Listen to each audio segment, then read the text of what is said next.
کھلے آنکھ صلی اعلیٰ کہتے کہتے، کھلے آنکھ صلی اعلیٰ کہتے کہتے، کھلے آنکھ صلی اعلیٰ کہتے کہتے۔ الحمدللہ رب العالمین والصلاة والسلام علی خاتم النبیین اما بعد فاعوذ باللہ من الشیطان الرجیم بسم اللہ الرحمن الرحیم الصلاة والسلام علیکہ یا رسول اللہ، الصلاة والسلام علیکہ یا حبیب اللہ، الصلاة والسلام علیکہ یا نبی اللہ وعلی آلکہ واصحابکہ یا نور اللہ۔ مدنی چینل کے ناظرین، پروگرام کھلے آنکھ صلی اللہ کہتے کہتے میں آپ سب کو خوش آمدید کہتے ہیں۔ آئیے درود پاک کی فضیلت سنتے ہیں۔ بڑے پیارے اللہ پاک کے ایک ولی گزرے ہیں، شیخ ابو بکر شبلی بغدادی رحمت اللہ تعالیٰ علیہ۔ آپ رحمت اللہ تعالیٰ علیہ فرماتے ہیں کہ ایک جاننے والے کا انتقال ہوا تو میں نے اس کے انتقال کے بعد اس سے پوچھا ما فعل اللہ بک، اللہ پاک نے آپ کے ساتھ کیا معاملہ کیا، آپ کے ساتھ کیا معاملہ ہوا؟ وہ کہتے ہیں کہ میرے ساتھ بڑی سختی والا معاملہ ہوا۔ قبر میں نکیرین کے جو سوالات اور جوابات کا سلسلہ تھا، وہاں پر بڑی ایک سختی والا ایک سلسلہ میرے ساتھ ہوا۔ مجھے یوں لگا، ڈر لگا کہ شاید میرا خاتمہ ایمان پر نہیں ہوا۔ اب میں اسی خوف میں تھا کہ شاید میرا ایمان پر خاتمہ نہیں ہوا۔ اتنے میں مجھے یہ کہا جاتا ہے کہ آپ کا یہ جو سلسلہ ہے اس وجہ سے ہے کہ دنیا میں فضول زبان چلانے کی وجہ سے یہ عذاب، یہ تکلیف، اس میں تم مبتلا ہو۔ اللہ اکبر۔ کہا کہ پھر کیا تھا کہ ایک عذاب میری طرف بڑھتا ہے۔ اب ڈر تھا کہ بس عذاب میں مبتلا ہونا ہی ہے کہ ایک بڑی پیاری شخصیت، بڑے وجی چہرے والے، خوبصورت چہرے والے ایک آدمی آتے ہیں، ایک شخص آتا ہے اور میرے اور عذاب کے درمیان آ کر حائل ہو جاتا ہے اور پھر وہ عذاب کو مجھ سے دور کر دیتا ہے۔ اللہ اکبر۔ یوں میری نجات ہو جاتی ہے، میری بخشش ہو جاتی ہے۔ کہا کہ میں نے اس سے پوچھا کہ آپ کون ہیں کہ جنہوں نے یہ معاملہ کیا اور اس مشکل گھڑی میں آپ کام آئے ہو؟ اللہ اکبر۔ انہوں نے کہا کہ تو جو دنیا میں کثرت سے درود پاک پڑھتا تھا، تمہارے کثرت سے درود پڑھنے کی وجہ سے مجھے پیدا کیا گیا ہے اور پھر میں ہر مصیبت میں تیری مدد کروں۔ اللہ اکبر۔ اسی لیے مجھے پیدا کیا گیا۔ آج بھی تو مصیبت میں، مشکل میں تھا، لہٰذا میں تیری مدد کرنے کے لیے آ گیا۔ لہٰذا مدنی چینل کے ناظرین دیکھیں، درود پاک کی کثرت کی برکت سے اللہ پاک کتنا فضل فرماتا ہے۔ دنیا میں بھی بسا اوقات ہمیں احساس نہیں ہو رہا ہوتا، لیکن اللہ کا فضل، اللہ کا کرم اور اللہ کی مدد اس انداز میں بندے کو شامل ہو رہی ہوتی ہے، مل رہی ہوتی ہے کہ بندہ بہت سی مصیبتوں سے اپنی جان بچا رہا ہوتا ہے، بچ رہا ہوتا ہے۔ اللہ اکبر۔ ایسے ہی آخرت کی جو مصیبتیں ہیں، آخرت کی جو پریشانیاں ہیں، انشاءاللہ اس سے بھی نجات ملے گی۔ تو نیت کیجئے کہ انشاءاللہ ہم پیارے آقا جان عالم صلی اللہ تعالیٰ علیہ وآلہ وسلم پر زیادہ سے زیادہ انشاءاللہ درود پاک پڑھیں گے۔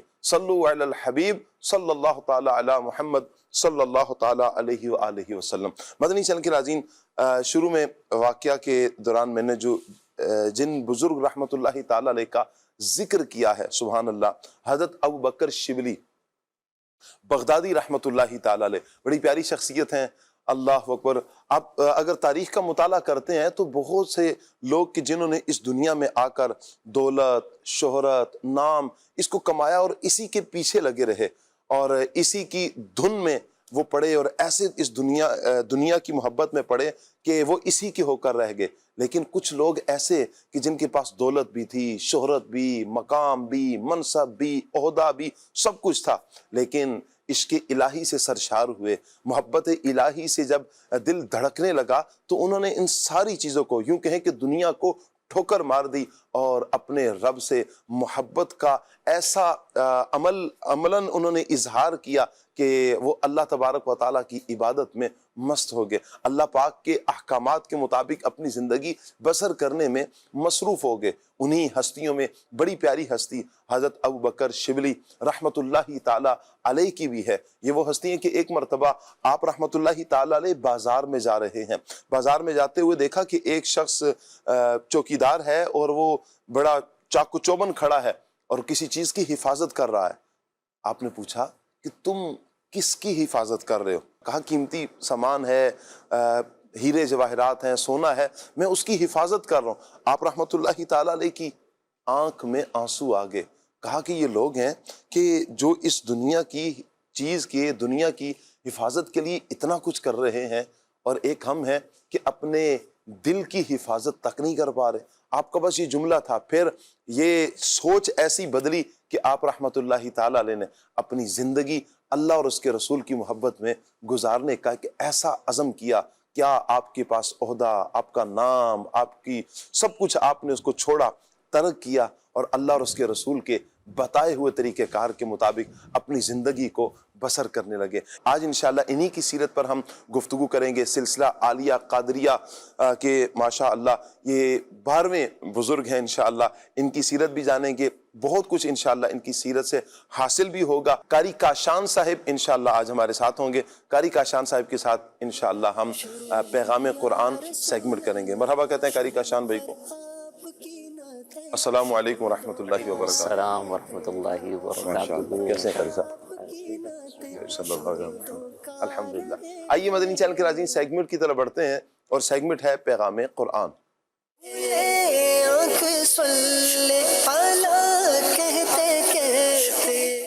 اعوذ باللہ من الشیطان الرجیم۔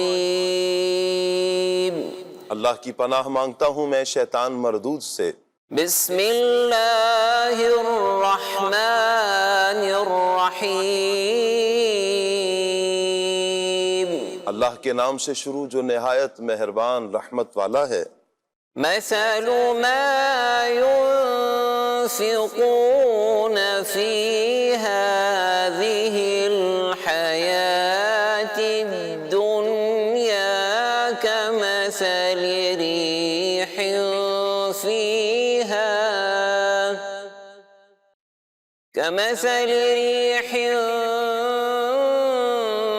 فيها صر أصابت حرث قوم ظلموا أنفسهم فأهلكت وما ظلمهم الله ولكن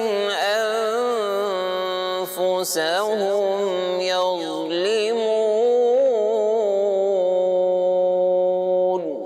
اس دنیاوی زندگی میں جو خرچ کرتے ہیں اس کی مثال اس ہوا جیسی ہے جس میں شدید ٹھنڈ ہو۔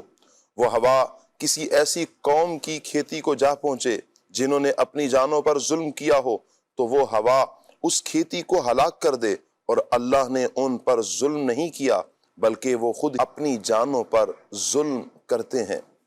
اس آیت میں کافر کے خرچ اور ریاکاری کے طور پر خرچ کرنے والوں کی مثال بیان کی گئی کہ ان کے خرچ کو ان کا کفر یا ریاکاری ایسے ہی تباہ کر دیتی ہے جیسے برفانی ہوا کھیتی کو برباد کر دیتی ہے، اور ان کے ساتھ یہ معاملہ کوئی ظلم و زیادتی نہیں ہے بلکہ یہ ان کے کفر یا نفاق یا ریاکاری کا انجام ہے۔ تو یہ خود ان کا اپنی جانوں پر ظلم ہے۔ مفسرین کا ایک قول یہ ہے کہ اس خرچ سے یہودیوں کا وہ خرچ مراد ہے جو اپنے علماء اور سرداروں پر کرتے تھے، اور وہ خرچ بے فائدہ ہے، اس کا انہیں کوئی ثواب نہ ملے گا۔ ایک قول یہ ہے کہ یہاں اس سے کفار کے تمام صدقات مراد ہیں کہ ان کا کوئی ثواب نہیں اور وہ صدقات ضائع ہیں، اور ایک قول یہ ہے کہ یہاں ریاکار کا خرچ کرنا مراد ہے، کیونکہ اس کا خرچ کرنا یا دنیاوی نفع کے لیے ہوگا یا آخرت کے نفع کے لیے ہوگا۔ اگر صرف دنیاوی نفع کے لیے ہو تو آخرت میں اس سے کیا فائدہ، اور ریاکار کو تو آخرت اور رضائے الہی مقصود ہی نہیں ہوتی بلکہ اس کا عمل تو صرف دکھاوے اور نمائش کے لیے ہوتا ہے۔ ایسے عمل کا آخرت میں کیا نفع ہوگا جبکہ کافر کے تمام اعمال برباد ہیں۔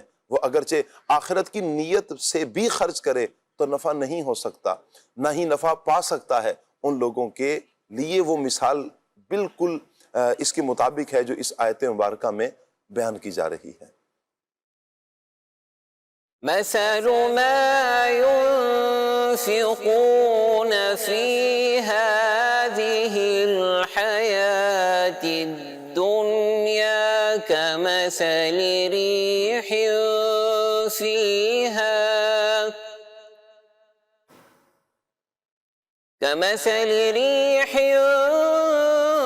فيها صر أصابت حرث قوم ظلموا أنفسهم فأهلكته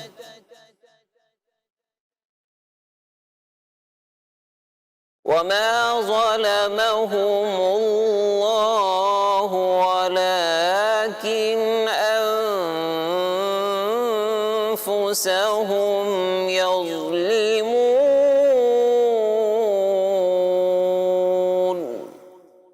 صدق اللہ العظیم۔ جزاک اللہ۔ اللہ پاک نور قرآن سے ہم سب کے سینوں کو منور فرمائے، قرآن و سنت کے مطابق اللہ پاک ہمیں اپنی زندگی بسر کرنے کی توفیق عطا فرمائے۔ ہمارے مہمان جو آئے ہیں آج کون کون سے مبلغین ہمارے ساتھ ہوں گے؟ مدنی چینل کے ناظرین پیارے پیارے مبلغین کو دعوت دیتے ہیں۔ فیضیاب بھائی سے انشاءاللہ ہم نعتیں سنیں گے۔ مرحبا کہتے ہیں فیضیاب بھائی کو۔ مرحبا، السلام علیکم ورحمۃ اللہ۔ ماشاءاللہ ماشاءاللہ، ٹھیک ہے، آپ خیریت سے ہیں؟ تشریف رکھیے۔ عدنان چشتی صاحب ہمارے ساتھ ہوں گے جی، مرحبا کہتے ہیں عدنان بھائی کو۔ عبد الواجد بھائی بھی ہمارے ساتھ ہوں گے، مرحبا کہتے ہیں۔ فیضان بھائی ہمارے ساتھ ہوں گے جی، ان کو بھی مرحبا کہتے ہیں۔ ماشاءاللہ، السلام علیکم ورحمۃ اللہ وبرکاتہ۔ کیسے ہیں آپ؟ خیریت سے ہیں؟ مرحبا مرحبا، اہلا و سہلا، مرحبا، تشریف۔ عبد الواجد بھائی، کیا بات ہے، کیا بات ہے۔ السلام علیکم ورحمۃ اللہ وبرکاتہ۔ خیریت سے ہیں؟ ٹھیک ہے، آمین آمین آمین۔ السلام علیکم ورحمۃ اللہ۔ کیسے ہیں فیضان بھائی؟ خیریت سے ہیں؟ ٹھیک ہے، مرحبا مرحبا، اہلا و سہلا، مرحبا۔ مدنی چینل کے ناظرین فیضیاب بھائی کی طرف بڑھتے ہیں، کلام شامل کرتے ہیں، اور پھر انشاءاللہ ٹاپک ہے سیرت حضرت ابوبکر شبلی رحمۃ اللہ تعالی علیہ۔ انشاءاللہ ان کے اس ٹاپک پر ہم مبلغین سے گفتگو کریں گے۔ آئیے فیضیاب بھائی کی طرف بڑھتے ہیں جی۔ فیضیاب بھائی، صلی علی نبینا صلی علی محمد صلی علی نبینا صلی علی محمد۔ وہ جو نہ تھے تو کچھ نہ تھا، وہ جو نہ ہو تو کچھ نہ ہو، جان ہے وہ جہان کی جان ہے تو جہان ہے۔ صلی علی نبینا صلی علی محمد صلی علی نبینا صلی علی محمد۔ ان کی مہکن دل کے غنچے کھلا دیے ہیں، ان کی مہکن دل کے غنچے کھلا دیے ہیں، ان کی مہکن دل کے غنچے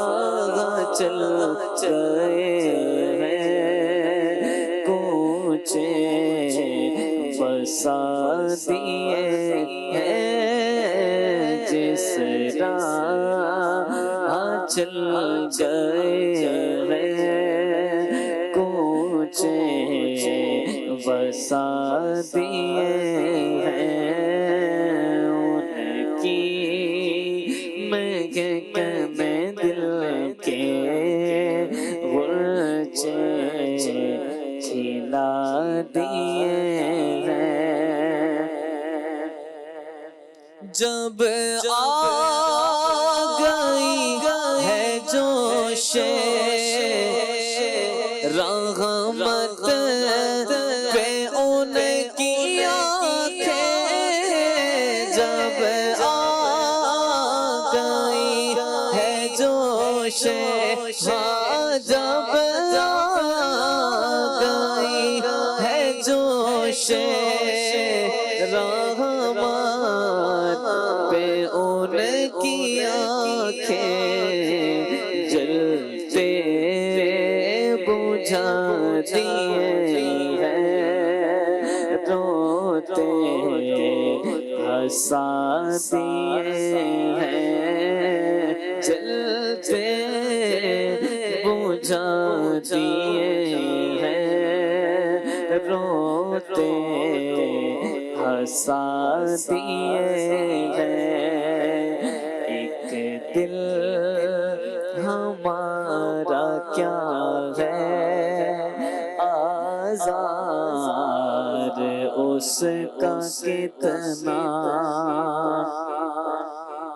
ایک دل ہمارا کیا ہے آزار اس کا کتنا ایک دل ہمارا کیا ہے آزار اس کا کتنا تم نے تو چلتے پھرتے مردے جلا دیے ہیں تم نے تو چلتے پھرتے مردے جلا دیے ہیں ان کے نثار کوئی کیسے ہی رج میں ہو ان کے نثار کوئی کیسے ہی رج میں ہو جب یاد آ گئے جب یاد آ گئے ہیں سب غم بھلا دیے ہیں آنے دو یا ڈبو دو اب تو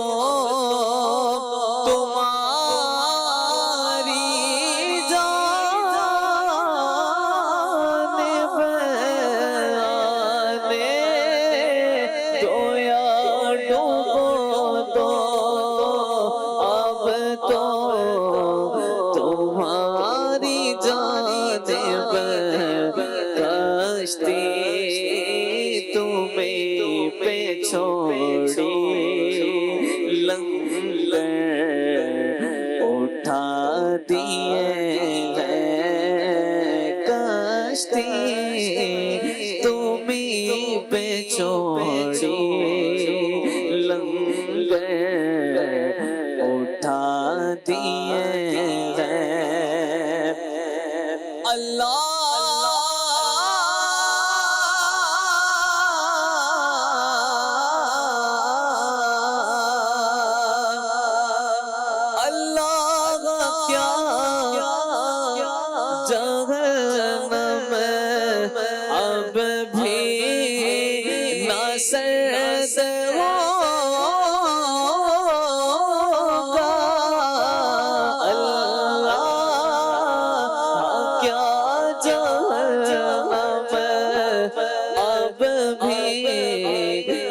سرد ہوگا رو رو کے مصطفیٰ نے دریا بہا دیے ہیں رو رو کے مصطفیٰ نے دریا بہا دیے ہیں میرے کریم سے قطرہ کسی نے مانگا میرے کریم سے قطرہ کسی نے مانگا میرے میرے میرے میرے میرے کریم سے قطرہ کسی نے مانگا میرے کریم سے ہاں میرے کریم سے قطرہ کسی نے مانگا دریا بہا دیے ہیں دودھ پہ بہا دیے ہیں مانگنے کا شعور دیتے ہیں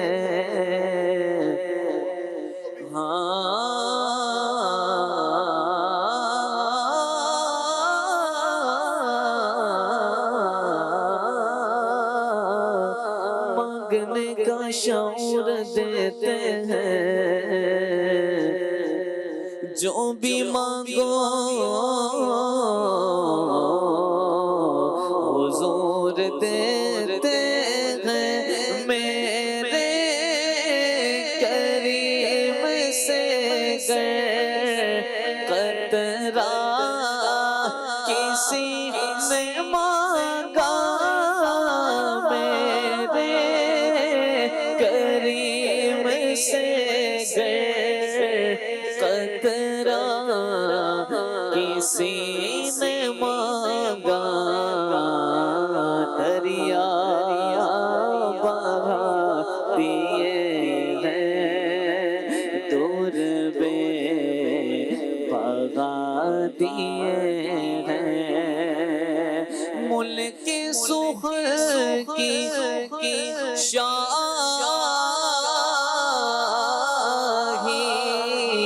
تم کو رضا مسلم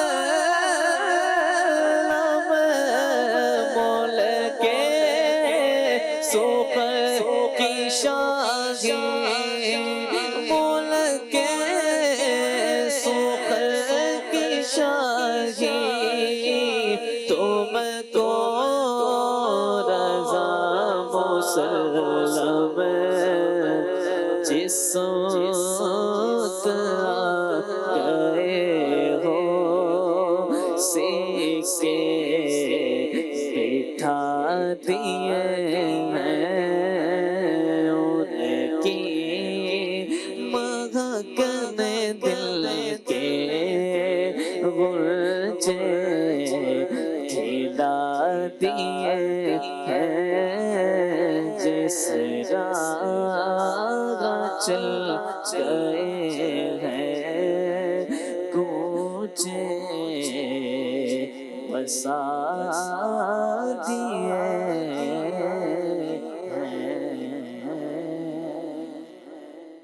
کیا بات ہے میرے آقا جان عالم صلی اللہ تعالیٰ علیہ وآلہ وسلم کی، سبحان اللہ، قربان جائیں آقا کریم صلی اللہ علیہ وآلہ وسلم کی عطاؤں کی، قربان جائیں پیارے آقا صلی اللہ علیہ وآلہ وسلم کی نوازشات کی، پیارے آقا کریم آقا جان عالم صلی اللہ تعالیٰ علیہ وآلہ وسلم کی اپنی امت سے محبت پر سبحان اللہ تعالیٰ سے دعا ہے کہ اللہ پاک نبی کریم صلی اللہ تعالیٰ علیہ وآلہ وسلم کا صدقہ ہم سب کو پیارے آقا صلی اللہ علیہ وسلم کی ہی شفاعت نصیب فرمائے، حضور کے صدقے دونوں جہانوں کی بھلائیاں ہمارا مقدر ہو جائیں۔ مدنی چینل کے ناظرین، جب اسلاف کی زندگیوں کو ہم پڑھتے ہیں، جب انہوں نے اللہ اور اس کے رسول کے ساتھ تعلق جوڑا، اپنے دل کا تعلق جب اللہ اور اس کے رسول کے ساتھ جوڑتے ہیں تو پھر دنیا سے یوں اس اعتبار سے لا تعلق ہو جاتے ہیں کہ دنیا ان کے دل میں بستی نہیں ہے۔ ضرورت کی حد تک وہ دنیا کو استعمال تو کرتے ہیں لیکن اصل میں ان کے دل اللہ کی محبت سے سرشار رہتے ہیں، اور یہ نبی کریم صلی اللہ علیہ وآلہ وسلم کی محبت اللہ کی محبت کا صلہ ہے کہ پھر وہ دنیا میں بھی ایسی زندگی گزارتے ہیں کہ اللہ کی رضا والی زندگی گزارتے ہیں، لیکن دنیا سے جب جاتے ہیں صدیاں گزر جانے کے بعد بھی لوگ ان کا نام محبت اور عقیدت کے ساتھ اس لیے لیتے ہیں کہ انہوں نے اپنی ساری زندگی میں ایک کام کیا، اللہ اور اس کے رسول کو راضی کیا ہوتا ہے۔ انہی ہستیوں میں ایک پیاری ہستی حضرت ابو بکر شبلی بغدادی رحمت اللہ تعالی علیہ بھی ہیں۔ اللہ پاک آپ کے مزار پر انوار پر اپنی کروڑہا رحمت نازل فرمائے۔ آپ کے فیضان سے اللہ پاک ہمیں بھی ہماری نسلوں کو مستفیض فرمائے۔ آپ کے خوف خدا کا صدقہ، آپ کے عشق رسول کا صدقہ اللہ ہمیں اپنا خوف بھی عطا فرمائے اور اپنے محبوب صلی اللہ علیہ وآلہ وسلم کا عشق بھی عطا فرمائے۔ انشاءاللہ تعارف بھی لیں گے اور دیگر بھی ان کی سیرت کے مختلف پہلوؤں پر ہم گفتگو بھی کریں گے۔ فیضان بھائی کی طرف بڑھتے ہیں۔ فیضان بھائی، میں چاہوں گا کہ سب سے پہلے تو آپ حضرت ابو بکر شبلی رحمۃ اللہ تعالیٰ علیہ کا کچھ تعارف پیش فرمائیں۔ بسم اللہ الرحمن الرحیم۔ آج جن بڑی شخصیت کے متعلق ہم گفتگو کریں گے، جی، حضرت شیخ ابو بکر شبلی رحمۃ اللہ تعالیٰ علیہ بڑی معروف شخصیت ہیں اور طریقت میں بھی ان کا ایک نام ہے، اور شجرہ عالیہ قادریہ رضویہ عطاریہ جو ہے اس کے یہ 12ویں بزرگ ہیں۔ بحر شبلی شیر حق دنیا کے کتوں سے بچا، واہ، ایک کارک عبد واحد بے ریا کے واسطے۔ تو آج ہم جو ہے وہ شیخ ابو بکر شبلی رحمۃ اللہ تعالیٰ علیہ کے بارے میں یہ سنیں گے۔ آپ رحمۃ اللہ تعالیٰ علیہ جس طرح میں نے کہا کہ علوم عقلیہ اور علوم نقلیہ کے جامع تھے، واہ، یعنی آپ کے اندر علوم نقلیہ، پہلے میں بتا دوں کہ علوم نقلیہ جیسے کہ قرآن ہے، حدیث کا علم ہے، تفسیر کا علم ہے، تو یہ جو سارے علوم ہیں آپ ان سب کے جامع تھے۔ اور اسی طرح علوم عقلیہ جو ہیں، جو عقل، جس میں عقل کی ضرورت ہوتی ہے، غور و فکر کی، استدلال کی ضرورت ہوتی ہے، جیسے منطق ہے، فلسفہ ہے، بلاغت ہے، آپ اس کے بھی ماہر تھے۔ تو یہ علوم عقلیہ اور علوم نقلیہ کے جو ہے وہ جامع تھے آپ رحمت اللہ تعالیٰ علیہ۔ یعنی جامع سے مراد ماہر تھے، یعنی کہ علوم عقلیہ بھی آپ نے حاصل کیے تھے اور علوم نقلیہ بھی جو ہے وہ آپ نے حاصل کیے تھے۔ صحیح۔ آپ رحمت اللہ تعالیٰ علیہ فرماتے ہیں کہ میں نے 30 سال تک، یعنی 30 سال تک علم حدیث اور علم فقہ حاصل کیا ہے میں نے۔ واہ واہ۔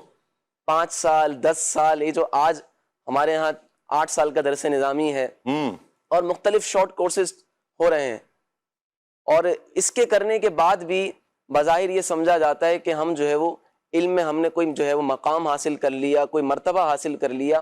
آپ دیکھیں ہمارے بزرگان دین جو ہے 30 سال زندگی کا ایک بہت بڑا حصہ کہلاتا ہے۔ 30 سال آپ نے علم حدیث اور علم فقہ کو دیا، اور فرماتے ہیں کہ میں نے 400 علماء کرام کی خدمت میں رہ کر علم دین حاصل کیا ہے۔ اللہ اکبر۔ اچھا، یہ اس زمانے کی بات ہے کہ جب اتنے سارے علماء کرام ایک جگہ پر جمع نہیں ہوا کرتے تھے، ٹھیک ہے، اور نہ ہی کوئی اس طرح کے سوشل پلیٹ فارمز تھے کہ بھائی ایک ہی گروپ کے اندر جو ہے نا وہ سارے علماء کرام وہاں موجود ہیں اور ایک مسئلہ جو ہے وہ ثاقب صاحب وہاں پر جو ہے وہ معلوم کیا اور سب سے جو ہے وہ رائے لے لی اور کچھ نہ کچھ سب سے جو ہے وہ علم دین حاصل کر لیا اور کہہ دیا کہ بھائی میں نے اتنے علماء کرام سے اتنے علم دین حاصل کیا ہے۔ ایسا نہیں تھا، بلکہ کوئی عالم کس شہر میں ہے، کوئی عالم فلاں ملک میں ہے تو اپنے شہر سے دوسرے شہر، اپنے ملک سے دوسرے ملک کا جو ہے وہ سفر کیا جاتا تھا. اور وہاں جا کر بھی ایسا نہیں تھا کہ اگر کسی عالم کے پاس گئے ہیں، کسی فقیہ کے پاس گئے ہیں، کسی محدث کے پاس گئے تو وہاں جا کر ایک عرصے تک بیٹھ کر ان سے علم دین حاصل کیا ہو، بلکہ اکابرین کی سیرت میں آتا ہے. اسی طرح صحابہ کرام کو دیکھ لیں، تابعین اعظام کو دیکھ لیں، ایک حدیث جی فقہ کا ایک مسئلہ سیکھنے کے لیے ہفتوں مہینوں کا سفر کر کے فقہائے کرام محدثین کرام کی بارگاہ میں حاضر ہوا کرتے تھے جی اور ان سے ایک حدیث حاصل کی اور واپس گھر تشریف لے آئے. اللہ.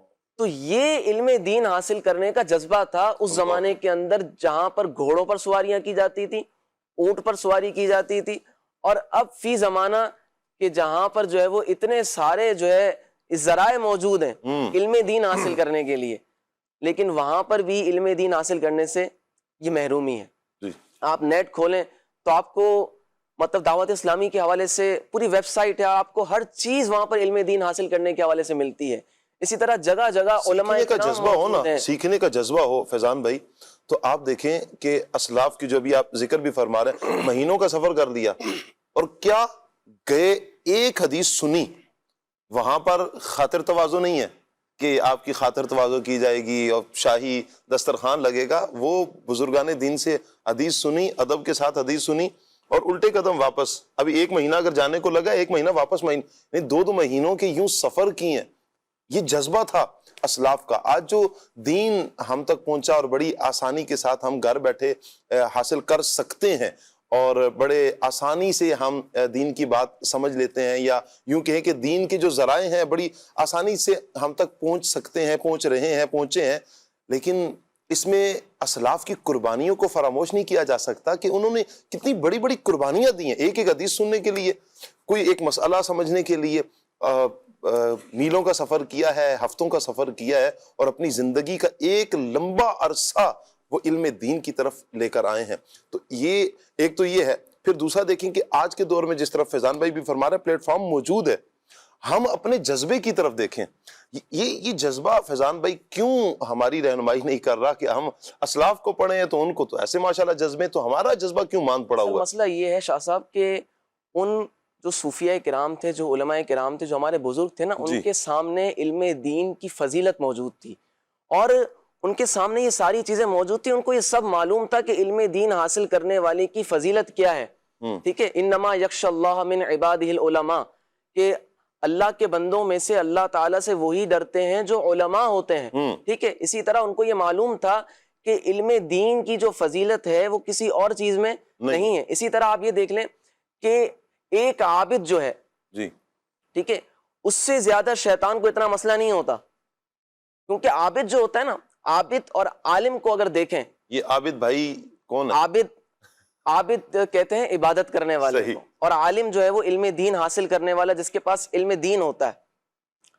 تو ایک عابد جو ہے نا، یہ اتنا زیادہ شیطان پر بھاری نہیں ہے، ٹھیک ہے، جتنے ایک عالم دین شیطان پر بھاری ہے. اچھا، اس کی بھی ایک خاص وجہ ہے کہ عابد جو ہوتا ہے وہ عبادت کر رہا ہوتا ہے، جی، لیکن اسے عبادت کے تقاضے معلوم نہیں ہوتے. جو صرف عابد ہوتا ہے، ہاں، جو عابد کے ساتھ ساتھ عالم بھی ہے، اس کی ہم بات نہیں کر رہے، جو صرف عابد ہے تو وہ عبادت تو کر رہا ہے لیکن اسے اس عبادت کے تقاضے معلوم نہیں ہیں.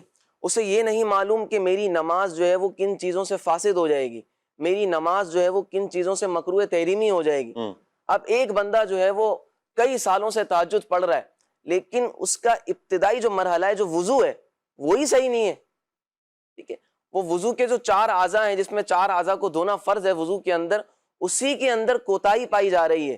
کوئی نہ کوئی حصہ اس کا جو ہے وہ خشک رہ رہا ہے، تو اس کا وضو نہیں ہو رہا ہے. جی، اب اگر وہ ہزاروں سال تک بھی اگر وہ تہجد گزار بن جائے، تہجد پڑھتا رہے، اشراق چاش پڑھتا رہے، سارے نوافل پڑھتا رہے، تو یہ کسی کام کے نہیں ہے. کیوں؟ کیونکہ وہ عبادت ہی کامل نہیں ہے.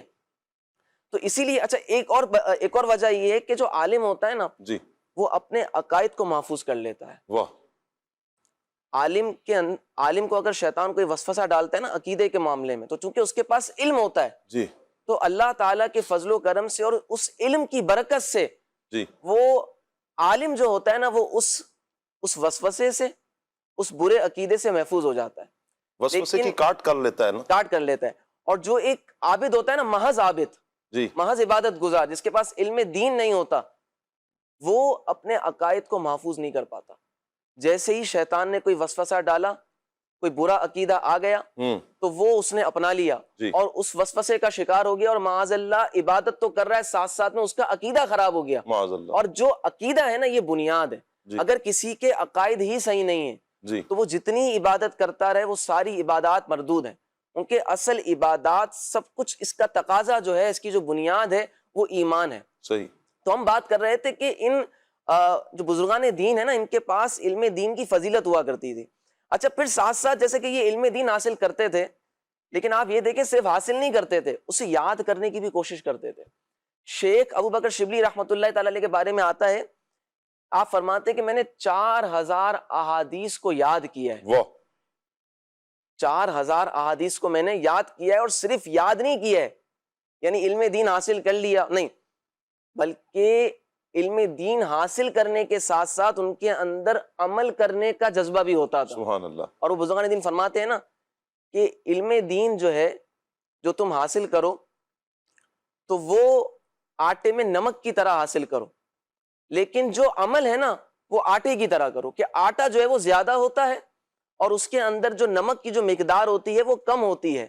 ٹھیک ہے، تو اسی طرح علم دین جو ہے وہ اگرچہ تمہارا نمک کی حیثیت کے برابر ہو، لیکن جو عمل ہے وہ تمہارا آٹے کی حیثیت کے برابر ہو. عمل جو ہے وہ علم سے زیادہ ہو. جی. ایسا نہیں کہ علم حاصل کر لیا. اب مثال کے طور پر ہمیں معلوم ہے کہ ظہر سے پہلے جو سنت قبلیہ ہے اس کی کیا فضیلت ہے، عصر سے پہلے کی سنت قبلیہ کی کیا فضیلت ہے، جی. مستحبات کی کیا فضیلت ہے، نوافل کی کیا فضیلت ہے. تو ہم یہ کہہ کر چھوڑ دیں کہ یار یہ تو مستحب ہی تو ہے، یہ سنت ہی تو ہے. جی. حضرت شیخ ابو بکر شبلی رحمۃ اللہ علیہ کے بارے میں ایک سناؤں کہ یہ کس طرح عمل کیا کرتے تھے. آپ فرماتے ہیں کہ میں نے 4000 احادیث مبارکہ پڑھی. جی. ٹھیک ہے، پھر ان میں سے میں نے ایک حدیث پاک کو منتخب کیا، چوائس کیا. جی. ایک حدیث پاک کو. کیوں؟ اس کی کیا وجہ تھی کہ آپ نے پڑھی تو 4000 احادیث، ٹھیک ہے، لیکن ایسی کیا وجہ تھی کہ آپ نے ایک ہی حدیث کو منتخب کیا؟ اس حدیث میں ایسی کیا خاصیت تھی؟ فرماتے ہیں کہ میں نے اس حدیث پاک میں خوب غور و فکر کیا تو عذاب الہی سے چھٹکارا اور اپنی نجات و کامیابی اسی حدیث میں پائی. واہ. سبحان اللہ. اور وہ حدیث کون سی تھی؟ جی. فرماتے ہیں کہ نبی کریم صلی اللہ تعالی علیہ وآلہ وسلم نے اپنے بعض صحابہ کرام سے ارشاد فرمایا کہ جتنا دنیا میں رہنا ہے اتنا دنیا کے لیے، اللہ. جتنا دنیا میں رہنا ہے اتنا دنیا کے لیے، اتنا دنیا کے لیے، ہائے ہائے. اور جتنا عرصہ قبر و آخرت میں رہنا ہے اتنا قبر و آخرت کی تیاری میں مشغول ہو جاؤ. اللہ اکبر، اللہ اکبر. یہ ایک حدیث کا حصہ. ہائے ہائے ہائے. اس کے بعد ہے کہ اور اللہ پاک کے لیے اتنا عمل کرو جتنے تم اس کے محتاج ہو، ہائے ہائے. اور جہنم کی آگ کے لیے اتنا عمل کرو جتنی تم میں برداشت کرنے کی طاقت ہے. اللہ اکبر. اب فرماتے ہیں کہ یہ جو حدیث مبارک ہے نا، یہ میں نے اپنے لیے چوائس کر لی اور پھر میں اسی پر عمل کرتا رہا. اب آپ دیکھیں نا اس حدیث پاک کا حصہ کہ جتنا دنیا میں رہنا ہے اتنا دنیا کے لیے، واہ. جتنا قبر و آخرت کے لیے وہاں رہنا ہے اتنی وہاں کے لیے واہ واہ. تیاری کرو. کتنی جامع بات ہے یہ، کیا بات. اور سمجھانے کا کتنا بہترین انداز ہے کہ سب کو معلوم ہے کہ دنیا کے اندر ہمیں تھوڑے عرصے کے لیے رہنا ہے. ایسے کسی ہی کی عمر 60 سال، کسی کی 50 سال، اور آج کل تو جو ہے وہ نوجوانی کے اندر اور جوان جو ہے وہ زیادہ فوت ہو رہے ہیں، تو 30 سال سے 60 سال تک کی ایوریج ہے. ٹھیک ہے، اور جتنا عرصہ قبر و آخرت کے لیے رہنا ہے اتنا عرصہ قبر و آخرت کی تیاری میں مشغول ہو جاؤ. تو اس کا نتیجہ یہ نکلا کہ ہمیں لا محالہ طور پر قبر و آخرت کے لیے زیادہ تیاری کرنی ہے. وہ جو آپ نے مثال دی نا کہ عمل، علم اگر آٹے میں نمک کے برابر ہے اتنا، لیکن عمل آپ نے آٹے جتنا کرنا ہے. عمل جتنا زیادہ ہوگا دنیا بھی ہماری سنورے گی اور آخرت بھی انشاءاللہ ہماری سنورے گی. اور یہ جو حدیث مبارکہ بیان ہوئی، یقین کریں مدنی چینل کے ناظرین، جس پر ہمارے اسلاف نے اپنی زندگیوں کو گزارا ہے، زندگی کا یوں کہیں کہ ایک بہت بڑا اپنا حصہ کہ میں نے اس حدیث مبارکہ کو نکالا اور اس پر عمل کیا ہے. کیوں؟ تاکہ دنیا بھی سنورے اور آخرت بھی ہماری سنور جائے. اب اپنے اسلاف کی زندگی کو جب ہم پڑھتے ہیں مدنی چینل کے ناظرین، تو ہمیں ان کی سیرت سے جو اخذ کرنا چاہیے، لینا چاہیے، عمل کرنا چاہیے. آپ سارے اولیاء کرام کی سیرت کو پڑھیں، صوفیاء کی زندگی کو پڑھیں، علماء کی زندگی کو پڑھیں، اسلاف کی زندگیوں کو پڑھیں، تو ان کی زندگی کا ایک ہی مقصد ہمیں نظر آتا ہے، اللہ پاک کی یاد، اللہ پاک سے تعلق.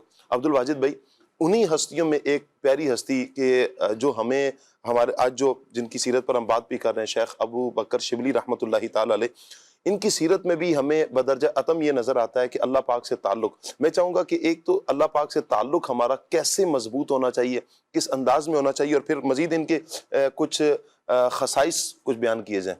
شاہ صاحب، میں آپ کے سوال کا جواب دینے سے پہلے جی ایک تھوڑی سی بات ایڈ کرنا چاہوں گا کہ ان کی زندگی کا جب مطالعہ کرتے ہیں تو ایک چیز جو ہے وہ مجھے یعنی سمجھ لیں کہ حیرت میں ڈال دیتی ہے. جی آپ فرماتے ہیں کہ میں نے 30 سال تک علم دین حاصل کیا. جی اچھا، فیضان بھائی نے بھی اس کی طرف اشارہ فرمایا کہ آج ہمارے ہاں 8 سال یا 10 سال، اب 10 سال کا بھی تصور تو ایک عرصہ ہوا ختم ہو گیا، 8 ہی سال تعلیم ہوتی ہے. جی اب یہ مزید مختصر ہو رہی ہے. تو عموماً ایسا ہوتا ہے کہ 6 سال 8 سال کے بعد جی جو لوگ پڑھ کر فارغ ہوتے ہیں تو وہ یہ سمجھتے ہیں کہ اب ہمیں مزید پڑھنے کی حاجت نہیں ہے. جی اچھا، اگر ہم حضرت ابوبکر شبلی کی زندگی دیکھیں جی تو آپ نے 30 سال تک علم حاصل کیا. واہ. اچھا، 30 سال علم حاصل کرنے کے بعد آپ فرماتے ہیں کہ مجھے ابھی بھی اپنے اندر کمی محسوس ہوئی. امام ابو بکر شبلی 30 سال تک علم دین حاصل کیا، 400 علماء کی صحبت سے فیضیاب ہوئے، اور اس زمانے کے جو علماء تھے وہ علم کے جبل تھے، پہاڑ تھے، اور علم کے دریا اور سمندر تھے. اس طرح کے 400 علماء سے 30 سال پڑھنے کے بعد پھر آپ فرما رہے ہیں کہ ابھی بھی مجھے اپنی دین میں اور اپنے علم میں کمی محسوس ہوئی، اور 30 سال پڑھنے کے بعد میں نے یہ سوچا کہ میں مزید علم حاصل کرنے کے لیے اور بالخصوص علم باطن، علم طریقت حاصل کرنے کے لیے میں اللہ کے نیک بندوں کی بارگاہ میں جاؤں.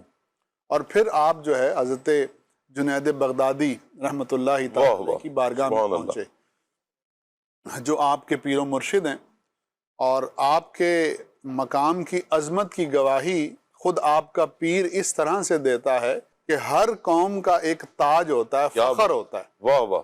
جس کو دیکھ کر وہ قوم، وہ طائفہ فخر کرتا ہے. تو آپ فرماتے ہیں کہ جو صوفیاء ہیں ان کے لیے باعث فخر جو چیز ہے، باعث فخر جو شخصیت ہیں، وہ حضرت ابو بکر شبلی ہیں. کیا بات ہے. آپ دیکھیں کہ یہاں مرشد خود اپنے مرید کی تعریف کر رہا. سبحان اللہ. اس کے بعد آپ نے تعلق باللہ کی بات کی اور اللہ تعالیٰ کے ساتھ تعلق ڈیولپ کرنے کی بات کی. تو سب سے پہلی بات تو یہ ہے کہ اللہ رب العزت کی جو ذات ہے وہ وراء الورا ہے، یعنی وہ غیب ہے، اور انسان جو ہے اپنی عقل سے اس کا ادراک نہیں کر سکتا. جی. انبیاء کے بتانے سے ہمیں جو اللہ تعالیٰ کی ذات و صفات کے بارے میں پتہ ہے، ہم اسی کے مطابق جو ہے اللہ تعالیٰ کے ساتھ ایک تعلق ہمارا ہے، اور وہ تعلق بندگی کا ہے. اور بندگی جو ہے اصل میں عبادت کا ایک دوسرا نام ہے کہ آدمی اپنے آپ کو اللہ کا بندہ سمجھے، اور پھر جب اس کی بندگی میں آ گیا تو اپنی زندگی کے ہر لمحے کو اس کی عبادت میں گزارے.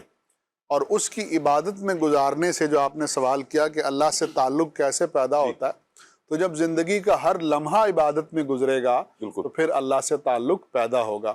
تو اب سوال یہ ذہن میں آنا چاہیے کہ یار ہر لمحہ ہم کیسے عبادت کر سکتے ہیں. جی. تو یہاں پر مجھے حضرت مجدد الف ثانی رحمۃ اللہ تعالی علیہ کا قول یاد آتا ہے. آپ فرماتے ہیں کہ بندہ مومن کا ہر کام جو شریعت کے مطابق ہے جی. تو وہ اللہ کا ذکر اور اللہ کی عبادت ہے. واہ واہ. یعنی اگر کوئی شخص کاروبار کر رہا ہے، جی.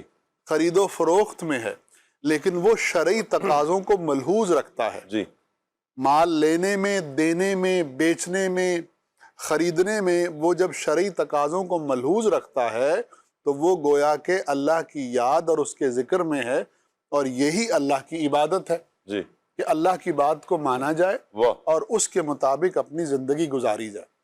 تو اب معلوم یہ ہوا کہ اگر ہم شریعت کا علم حاصل کر لیتے ہیں نمبر ایک، اور اس کے بعد اپنی زندگی کے تمام معمولات کو شریعت کے مطابق کر لیتے ہیں، تو پھر ہماری زندگی کا ہر لمحہ اللہ کی عبادت میں ہوگا۔ جی وہ شخص جو عشاء کی نماز پڑھ کر سویا ہے جی اور اس فکر میں سویا ہے کہ میں نے صبح اٹھ کر فجر پڑھنی ہے اور باجماعت پڑھنی ہے، تو اس کا یہ سونا بھی عبادت کیا ہے بات ہے، کہ وہ نماز کے انتظار میں سو رہا ہے۔ واہ وہ شخص کے جو اپنی دکان پر ہے لیکن اس کے کان جو ہیں وہ اذان کی آواز پر لگے ہوئے ہیں، جی اور وہ وضو کر کے تیار بیٹھا ہے کہ جیسے ہی اذان ہوگی، نماز کا وقت ہوگا، میں مسجد چلا جاؤں گا، تو اس کا یہ انتظار بھی عبادت ہے، سبحان اور اس کے یہ لمحات بھی اللہ کی عبادت میں گزر رہے ہیں۔ بہت خوب بہت خوب، تو شریعت کے تقاضوں کے مطابق اگر ہماری زندگی ہو جاتی ہے جی تو پھر ہم اللہ تعالیٰ کے ساتھ تعلق پیدا کرنے والے ہو جائیں گے۔ یعنی ہمارا ہر لمحہ جی عبادت میں گزر سکتا ہے، جی بس ذہن بنانے کی دیر ہے اور اچھی نیت کرنے کی دیر ہے ہماری۔ جی بالکل۔ اس کے بعد آپ نے یہ پوچھا کہ حضرت ابو بکر شبلی رحمۃ اللہ تعالی علیہ کے خصائص کیا ہیں۔ جی خصائص سے مراد یہ ہے کہ وہ خاص چیز جی کہ جو ان کی شخصیت میں پائی جاتی ہے اور بہت نمایاں ہوتی ہے۔ تو حضرت ابوبکر شبلی رحمۃ اللہ تعالی علیہ کی زندگی میں بہت سی نمایاں چیزیں ہیں، جی جیسے اللہ تعالیٰ کے نام کا بہت ادب کرتے تھے، سبحان اللہ جہاں اللہ کا نام دیکھا اس کو فوراً چوم لیتے تھے۔ سبحان اللہ، تو یہ اللہ کے نام سے محبت ہے، اور پھر اللہ کا ذکر کثرت سے کرتے تھے۔ سبحان اللہ، وہ جو ہم نے حدیث سنی نا کہ اللہ کو اتنا یاد کرو، اتنا یاد کرو کہ لوگ تمہیں دیوانہ سمجھیں، جی تمہیں ایسے سمجھیں کہ جیسے اس شخص کو کوئی عقل و شعور نہیں ہے۔ تو حضرت ابوبکر شبلی رحمۃ اللہ تعالی علیہ اس کا عملی نمونہ تھے۔ آپ نے اپنے آپ کو، اپنی سوچ کو، اپنے شعور کو، اپنے باطن کو اللہ کی یاد میں اتنا مستغرق کر دیا تھا جی کہ آپ بازاروں سے گزر جاتے، لیکن اگر آپ سے پوچھا جاتا کہ بھئی آپ بازار سے گزرے تو آپ نے کسی کو دیکھا، تو آپ فرماتے کہ مجھے تو پتہ ہی نہیں کہ میں بازار سے گزرا ہوں۔ اللہ اکبر، ایسے اللہ کی یاد میں مست رہتے تھے، واہ محب واہ، رہتے تھے۔ تو یہ سارے مقامات حاصل ہوتے ہیں محبت سے، واہ، اور محبت کس سے ہو؟ اللہ سے، اللہ کے رسول سے، اور اپنے استاد سے، جس کو مرشد بھی کہا جاتا ہے۔ جی تو یہ تعلق پرسنل ہونا چاہیے، جی ذات۔ جی بندہ مومن کا تعلق، یہ جو محبت ہے اللہ پاک کی ذات سے کس حد تک ہونی چاہیے، جی کیا کہیں گے؟ یہ جو حد کا لفظ ہے نا، اس کو ہٹا دیں۔ ہٹا دیں، جی کتنی ہونی جی چاہیے؟ بندے کی محبت اللہ تعالیٰ سے جتنی بھی ہو وہ ہائے ہائے ہائے، واہ واہ، والذین آمنوا اشد حبا للہ، کیا بات جو ہے، ایمان والے ہیں وہ اللہ سے صرف محبت نہیں کرتے، آہا، شدید محبت کرتے، شدید محبت کرتے اور ہیں، یہ وہ محبت ہے جسے خود اللہ رب العزت شدید فرما رہا ہے، واہ واہ، جس میں شدت ہے، جس میں وارفتگی ہے، جس میں دیوانگی ہے، جس کو عشق بھی کہا جاتا ہے۔ جی تو اس حد تک اللہ تعالیٰ کے ساتھ محبت ہونی چاہیے، اور یہ پیدا ہوتی ہے محبت کرنے والوں کے ساتھ اٹھنے بیٹھنے سے۔ کیا بات ہے، یہی وجہ ہے نا کہ حضرت ابوبکر شبلی فرماتے ہیں کہ میں نے 30 سال تک علم دین تو حاصل کر لیا، لیکن پھر مجھے یہ پتہ چلا، گویا کہ میں انٹرپریٹیشن کر رہا ہوں، کہ ابھی محبت اور تعلق باللہ میں کمی ہے۔ جی مجھے ان لوگوں کے پاس جانا چاہیے کہ زبردست، جو اللہ تعالیٰ سے ملوا دیتے ہیں۔ واہ واہ، اللہ اللہ کرنے سے اللہ نہ ملے، اللہ والے ہیں جو اللہ سے ملا دیتے ہیں۔ اللہ اللہ کیے جانے سے اللہ نہ ملے، اللہ والے ہیں جو اللہ سے ملا دیتے ہیں۔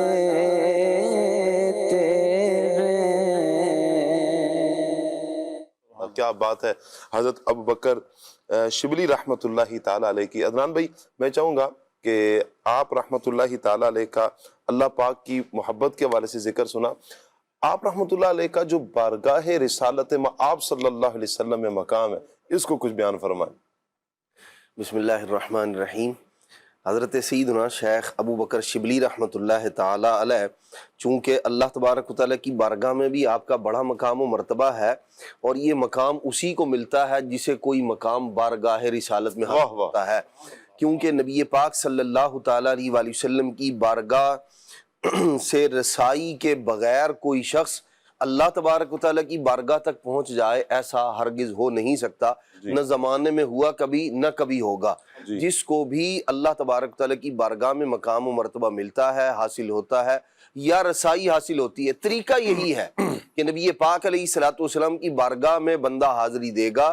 یہاں مقام و مرتبہ جو حضور کے قدموں میں آ گیا، وہ رب کا قرب پا گیا. صحابہ کرام علیہم رضوان بھی اسی لیے عظمت و رفعتوں کے امین ہیں، عظمت و رفعتوں والے ہیں کہ وہ نبی پاک صلی اللہ تعالیٰ علیہ وآلہ وسلم کے قدموں سے، حضور کے دامن سے جڑے ہوئے تھے. حضرت سیدنا ابو بکر شبلی رحمۃ اللہ تعالیٰ علیہ، بڑا مشہور واقعہ ہے، القول البدیع، دیگر اور کتابوں کے اندر بھی جو ہے نا وہ علماء نے لکھا، اور یہ وہ چیز ہے جس نے حضرت سیدنا ابو بکر شبلی رحمۃ اللہ تعالیٰ علیہ کا جو بارگاہ رسالت میں مقام اور مرتبہ تھا، اس کو لوگوں پر ظاہر فرمایا. ایک جلیل القدر امام گزرے ہیں، حضرت ابو بکر بن مجاہد رحمۃ اللہ تعالیٰ علیہ. حدیث پاک کی خدمت کیا کرتے تھے، طلبہ آپ کے پاس آیا کرتے تھے، پڑھا کرتے تھے. علم دین پڑھنا، پڑھانا اور حدیث پاک کی خدمت کرنا، یہ آپ کا تر امتیاز تھا. اور حضرت ابو بکر شبلی رحمۃ اللہ تعالیٰ علیہ، آپ کا ایک زمانہ ایسا تھا کہ لوگ آپ کو دیوانہ کہا کرتے تھے، جیسا کہ ابھی ڈاکٹر عبدالواجد صاحب قبلہ نے بیان فرمایا. اور یہ بات مشہور تھی، یعنی عراق میں اور یہاں ان گلیوں میں لوگ حضرت ابو بکر شبلی کا دیوانہ ہے، جیسے ہمارے ہاں مجنون کہا جاتا ہے، پاگل کہا جاتا ہے. لوگ اس طرح سے آپ کو جو ہے وہ کہا کرتے تھے. اور حضرت ابو بکر بن مجاہد رحمۃ اللہ تعالیٰ علیہ، یہ جلیل القدر امام، حدیث پاک کی خدمت کرنے والے، بڑے بڑے جو ہے وہ علماء آپ کی بارگاہ میں حاضری دیتے. ایسا ہوا کہ ایک دن حضرت ابو بکر شبلی رحمۃ اللہ تعالیٰ علیہ ان کی محفل میں چلے گئے. حدیث پاک پڑھائی جا رہی ہے، درس ہے، تدریس کا جو ہے وہ سلسلہ ہے. حضرت ابو بکر بن مجاہد رحمۃ اللہ تعالیٰ علیہ، انہوں نے کیا کیا، حضرت ابو بکر شبلی کو دیکھا اور ان کی تعظیم کے لیے کھڑے ہو گئے. مسند کو چھوڑا، آگے بڑھے، ان کی تعظیم کی، کھڑے ہوئے اور ان کی پیشانی پر بوسہ دیا. اور جب ان کے ساتھ یہ معاملہ کیا تو جو طلبہ تھے وہ تو زمانے میں لوگوں کو کچھ اور ہی کہتا ہوا دیکھتے تھے، اور وہ کچھ اور ان کے بارے میں جو ہے وہ ذہن میں تھا کہ بھئی لوگ ان کے ساتھ اس طرح کا سلوک کرتے ہیں. استاد صاحب کی یہ شفقت، یہ مہربانی، یہ عزت اکرام کا یہ انداز جو تھا، اس نے طلبہ کو حیران کر دیا. اور انہوں نے استاد صاحب سے پوچھا، حضرت ابو بکر بن مجاہد رحمۃ اللہ تعالی سے، استاد صاحب دنیا تو دیوانہ کہتی ہے اور آپ اس دیوانے کا اتنا اکرام کر رہے ہیں، کھڑے بھی ہوئے، تعظیم بھی کی، پیشانی پر بوسہ بھی دیا، اکرام بھی کیا، اس کی کیا وجہ ہے؟ آپ نے فرمایا میں نے کچھ نیا نہیں کیا، جو میں نے نبی پاک علیہ الصلوۃ والسلام کو ان کے ساتھ کرتے دیکھا، میں نے بھی ویسے ہی کیا ہے. اللہ کے پیارے محبوب صلی اللہ تعالیٰ علیہ وآلہ وسلم نے یہی معاملہ کیا. اب نبی پاک صلی اللہ علیہ، یہ بات ہو رہی ہے 3 صدی ہجری کی، اور نبی پاک صلی اللہ علیہ وسلم وصال مبارک فرما چکے. یہ سن 300 کے کچھ بعد کی بات ہو رہی ہے، 200 سے کچھ بعد کی بات ہو رہی ہے. اب نبی پاک علیہ السلام پہلے وصال فرما چکے. یہ معاملہ کیسے ہوا؟ حضرت ابو بکر بن مجاہد رحمۃ اللہ علیہ سے پوچھا گیا کہ حضور یہ کیا معاملہ ہے؟ تو آپ نے ارشاد فرمایا میں نے نبی پاک صلی اللہ تعالیٰ علیہ وآلہ وسلم کی خواب میں زیارت کی. اللہ کے پیارے محبوب صلی اللہ تعالیٰ علیہ وآلہ وسلم جلوگر ہیں. ایسے ہی ابو بکر شبلی حضور کی بارگاہ میں آئے ہیں. آپ دیکھیں مقام کیسا ہے، رسائی کیسی ہے، اور وہ جنہیں یہ منظر دکھایا جا رہا ہے ان کا حضور علیہ السلام کی مقام و مرتبہ کیسا ہے. بعض اوقات ایسا ہوتا ہے، آپ دیکھیے یہ جو معاملہ ہے، جب اللہ کریم کسی کو عزت عطا فرماتا ہے نا اور مقام و مرتبہ عطا فرماتا ہے تو پھر زمانے میں اس کو یوں شہرت عطا کرتا ہے، اس کا وہ جو پوشیدہ مقام اللہ رسول کی بارگاہ میں ہے وہ بھی لوگوں کو دکھا دیا جاتا ہے کہ اس بندے کو عام مت سمجھنا، یہ اللہ رسول کی بارگاہ میں مقرب بندہ ہے. حضرت سیدنا ابو بکر بن مجاہد رحمۃ اللہ تعالی علیہ، آپ نے فرمایا میں نے نبی پاک علیہ السلام کو دیکھا. حضرت ابو بکر شبلی جو ہے حضور کی بارگاہ میں حاضر ہوئے تو نبی پاک علیہ السلام نے ایسے ہی اکرام فرماتے ہوئے، سرکار نے شفقت فرماتے ہوئے، مہربانی فرماتے ہوئے نبی پاک صلی اللہ تعالیٰ علیہ وآلہ وسلم ان کے لیے کھڑے ہوئے، اور یہ جو کھڑا ہونا ہوتا ہے نبی پاک علیہ السلام کا کسی کے لیے اکرام کرنا، یہ عزت افزائی کے لیے ہوتا ہے، سامنے والے کی عزت میں اضافہ کرنے کے لیے ہوتا ہے۔ تو حضرت ابو بکر شبلی رحمۃ اللہ تعالی کے لیے نبی پاک علیہ السلام کا کھڑا ہونا ان کی عزت بڑھانے کے لیے تھا، ان کے مقام و مرتبے میں اضافے کے لیے تھا۔ تو سرکار صلی اللہ علیہ وسلم نے پھر ان کی پیشانی پر بھی بوسہ دیا۔ اب یہ جو معاملہ ہوا، ان سے سوال کیا گیا، سرکار صلی اللہ تعالیٰ علیہ وآلہ وسلم سے پوچھا گیا، یا رسول اللہ یہ اکرام، یہ نوازش، یہ کرم، یہ عنایت، یہ کس وجہ سے ہے؟ تو نبی پاک علیہ السلام نے ارشاد فرمایا، دیکھیں امتی جو کام کر رہا ہے نا، اللہ کے محبوب علیہ السلام جانتے ہیں، اور اس عمل کا اس بندے کو کیا فائدہ ہو رہا ہے، کیا اس کی عزت میں اضافہ ہو رہا ہے، اللہ کی بارگاہ میں جو بلندی اس کو مل رہی ہے، نبی پاک علیہ السلام اس کو بیان فرما رہے ہیں۔ اللہ کے محبوب علیہ السلام نے ارشاد فرمایا یہ ہر نماز کے بعد ایک تو یہ لقد جاءکم رسول من انفسکم عزیز علیہ ما عنتم حریص علیکم بالمؤمنین رؤوف رحیم، آخر تک یہ دو آیتیں پڑھتے ہیں، اور اس کے بعد یہ درود پاک پڑھتے ہیں، صلی اللہ علیہ یا محمد، یا رسول اللہ صلی اللہ علیہ وسلم آپ پر سلام ہو، آپ پر درود ہو۔ تو ارشاد فرمایا ان کو یہ جو اکرام ہے، یہ جو مقام ہے، یہ وہ درود پاک، اور درود پاک بھی کون سا؟ حضور علیہ السلام کو ندا کرنے والا درود پاک، یا رسول اللہ والا درود پاک، یہ نماز کے بعد پڑھتے ہیں، اور ساتھ میں قرآن مجید کی 2 آیات بھی پڑھتے ہیں۔ اس لیے یہ عزت افزائی کی۔ جب حضرت ابوبکر شبلی جانے لگے تو طلبہ نے نہ پکڑ لیا، پوچھنے لگے کہ جی یہ کیا معاملہ ہے، ایسا ہی ہے، آپ ایسا ہی کرتے ہیں؟ تو فرمایا ہر نماز کے بعد یہی عمل کرتا ہوں میں۔ سرکار کی بارگاہ میں حضرت ابوبکر شبلی کی جو رسائی ہے، جو مقام و مرتبہ ملا ہے، نمازوں کی پابندی، ساتھ میں قرآن مجید کی آیت مقدسہ کی تلاوت، اور پھر درود پاک۔ تو ہمیں بھی چاہیے کہ نماز کے بعد ہمیں بھی یہ عادت بنانی چاہیے، دعا کے اندر مشغولیت کے بجائے، یا اللہ تبارک تعالیٰ کے ذکر میں شامل ہونے کی بجائے، ادھر نماز ہوئی اور ادھر فٹافٹ جو ہے نا موبائل نکالا۔ بعض بزرگ فرماتے ہیں ان کا کیفیت یہ ہوتی ہے، شاید یہ دیکھتے ہو کہ قبولیت کا میسیج تو نہیں ہے، ابھی جو نماز جو پڑھ لی ہے تو وہ قبول ہو گئی ہے، یہ سمجھانے کے لیے اور چوٹ کرنے کے لیے ہے۔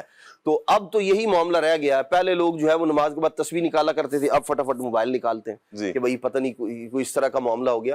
تو اللہ کی عبادت کے لیے ہم ویسے ہی بڑا تھوڑا، حقیقت یہ ہے بہت کم اللہ کی عبادت کے لیے وقت جو ہے وہ نکال پاتے ہیں یا وقت صرف کرتے ہیں۔ اس کے اندر بھی 10-15 منٹ بھی اطمینان سکون کے ساتھ نماز پڑھ کے اس کے بعد بندہ اللہ تبارک تعالیٰ کا ذکر کرے، کوئی قرآن مجید کی آیات یاد ہیں، تسبیح فاطمہ پڑھ لی ہے، اس کے بعد خشوع و خضوع کے ساتھ دعا مانگے۔ عبادت کے اندر تو کم از کم جو ہے وہ اس طرح کا معاملہ ہو کہ پھر اور کوئی معاملہ اور کوئی مصروفیت نہ ہو۔ جب نماز ہے تو پھر نماز ہے، جب عبادت ہے تو پھر عبادت ہے۔ تو کم از کم اپنی عبادت کو، پھر جو ہماری جو عبادت کا حال ہے وہ ایک جدا معاملہ ہے۔ نماز کی نیت باندھنے کے بعد لوگ کہاں کہاں گھوم رہے ہوتے ہیں، یہ ایک جدا معاملہ ہے۔ اور اس کے بعد بھی ہم لوگ جو ہے وہ اللہ تبارک تعالیٰ کی عبادت کے لیے، دعا کے لیے، حالانکہ حکم تو یہ ہے کہ جب بندہ نماز پڑھ لے، اذا فرغت فانصب، اب بندہ عبادت کے لیے اپنے جب نماز پڑھ لی ہے، اس کی تفسیر کے اندر یہ ہے پھر اپنے آپ کو وہاں بندہ ٹھہرا کے رکھے اللہ تبارک تعالیٰ کی بارگاہ میں دعا کے لیے۔ جب نماز پڑھ لی ہے تو پھر دعا کی طرف، ایک دوسری عبادت کی طرف منتقل۔ اور پریشانیاں جو ہم لوگوں کے سامنے ذکر کر رہے ہوتے ہیں، یہ دکھ ہے، یہ پریشانی ہے، یہ درد ہے، حالانکہ دعا کتنا بڑا ہتھیار ہے بندے مومن کے پاس، اور کتنا بہترین ذریعہ ہے اپنے خالق، اپنے مالک، اپنے رب سے بات کرنے کا، اور کتنا آسان ہے کہ اپنے مالک کی بارگاہ میں پیش کر دیا، مالک یہ آزمائش، یہ پریشانی، یہ دکھ ہے، مانگے تو صحیح نا۔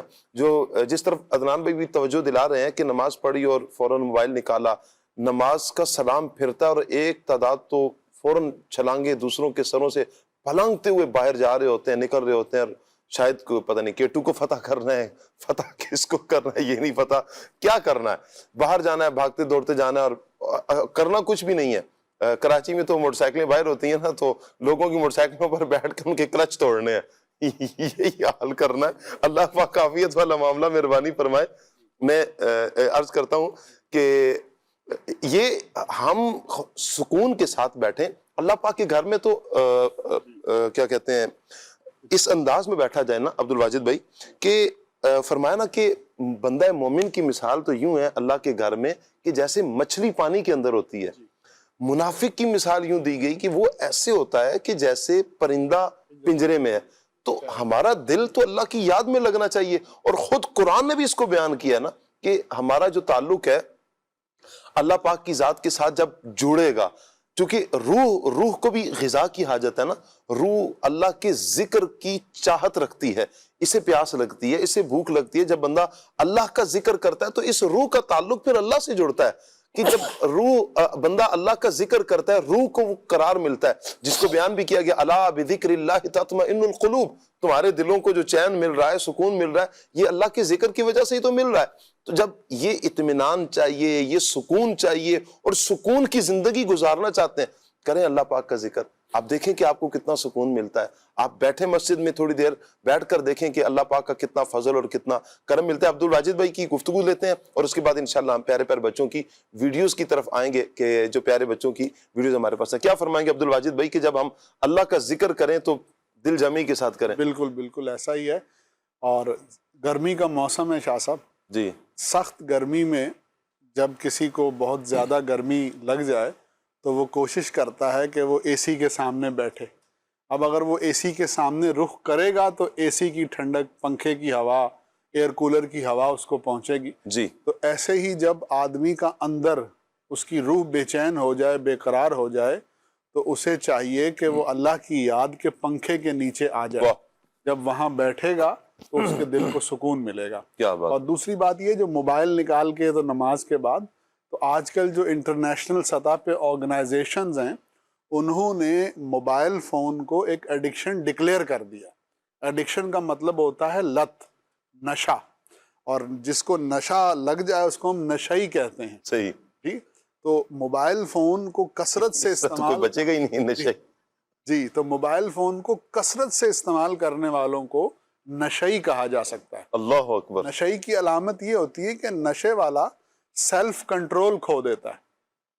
تو موبائل فون کی وجہ سے اگر ہم سیلف کنٹرول کھو دیں نا جی تو پھر ہم نشئی ہو چکے. یہ بھی تھوڑی وضاحت کرنا، سیلف کنٹرول کیسے میں اس کی بھی وضاحت کرتا ہوں. جی. آپ دیکھیں اگر صبح ہوتی ہے جی. اور صبح اٹھتے ساتھ ہی بجائے یہ پڑھنے کے کہ الحمدللہ الذی، یعنی صبح احیانا بعد ما اماتنا والیہ النشور، اگر صبح یہ پڑھنے کے بجائے، اللہ کا ذکر کرنے کے بجائے، یا نماز کی فکر، وضو کی فکر کرنے کے بجائے اگر آدمی کا ہاتھ موبائل کی طرف بڑھے جی تو اسے الارم بجنا چاہیے کہ یار میں کہیں نشئی تو نہیں ہو گیا.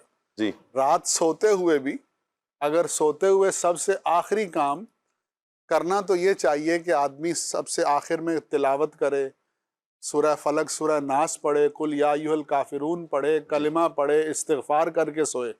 اگر تو یہ کام سب سے آخر میں تو بہت اچھا. جی. اور اگر یہ کام ہے کہ موبائل دیکھتے دیکھتے سو گئے، یا جب بالکل نیند سے نڈھال ہو گئے تو پھر موبائل کو رکھا، نڈھال ہو کر یوں نہیں، جب موبائل منہ پر لگا، جی، تو پھر اس کا مطلب یہ ہے کہ ایسا شخص نشئی ہو چکا ہے. اللہ. ایسے ہی اگر آپ اپنے آفس میں ہیں، کام میں ہیں، ہر تھوڑی دیر کے بعد بے قرار ہو جاتے ہیں، بے چینی ہو جاتی ہے، ایسے جیسے کچھ گم ہو گیا، کھویا کھویا محسوس ہوتا ہے، تو آپ نشئی ہو چکے ہیں. اسی طرح سے نماز سے پہلے، جماعت میں شامل ہونے سے پہلے بھی آپ موبائل دیکھ رہے ہیں، اور جیسے ہی امام صاحب نے سلام پھیرا تو آپ نے موبائل نکال لیا، تو آپ کو پریشان ہونا چاہیے کہ آپ نشئی ہو چکے. علاج بھی بیان کر دیں. اس کا علاج یہ ہے کہ جو نشہ ہوتا ہے نا اس کو چھوڑنا ہوتا ہے. چھوڑنا ہوتا ہے. بڑی آسان سی بات ہے. جب گھر میں داخل ہوں تو موبائل کو جیسے جوتوں کا ریک ہوتا ہے نا، جی، ایسے موبائل کا ریک بنائیں، وہاں پہ موبائل رکھ دیا کریں. جی. ٹھیک ہے. ایمرجنسی زندگی میں ہر وقت نہیں ہوتی. کچھ لوگوں کو شیطان یہ وسوسے ڈالتا ہے ایمرجنسی، یار ایمرجنسی نہ ہو جائے. جی. آپ غور کریں پچھلے 10 سال میں کتنی دفعہ ایمرجنسی کال آپ کو آئی. جی. اچھا، تو یہ ہے مسجد میں آئیں تو موبائل گھر میں رکھ کر آئیں. جی. اور بھائی ٹچ کے سوا بٹن والے موبائل کی بھی عادت ڈالیں، اس میں بھی ایمرجنسی مسئلے ریزالو ہو جاتے ہیں. صحیح. اللہ پاک رحمت کی نظر فرمائے. کچھ کالز، کچھ میسیجز بھی انشاءاللہ آپ کے لے لیتے ہیں. جی کال ہیں تو کال لے لیجیے. جی. محمد ارسلان اتاری، مدینہ الاولیاء ملتان شریف سے بات کر رہا ہوں.